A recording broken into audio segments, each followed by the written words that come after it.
C'est le dossier empoisonné de cette fin de législature et Joël Milquet aura cette phrase en forme d'aveu au soir des élections. Sans l'erreur de Melchior Wathelet, dont nous ne sommes en rien responsables et qu'on a subi comme un fait accompli, hélas, on partait gagnant. Le 6 février, le nouveau plan de survol entre en application.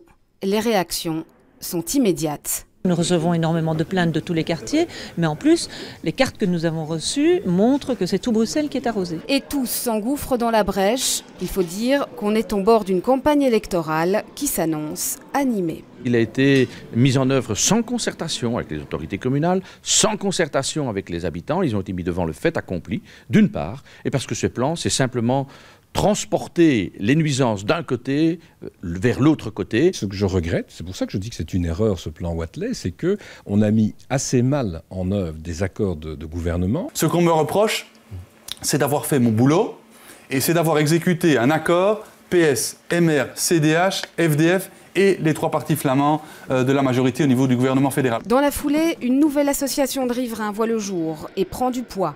Son nom ? Pas question.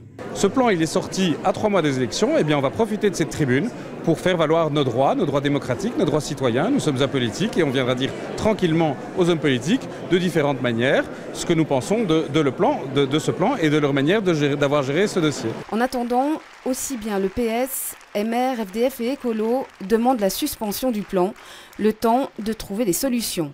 Melchior Wathelet proposera une version adaptée, aussitôt rejetée par les partis flamands. Une nouvelle législature va démarrer. On est loin encore de refermer le dossier du survol.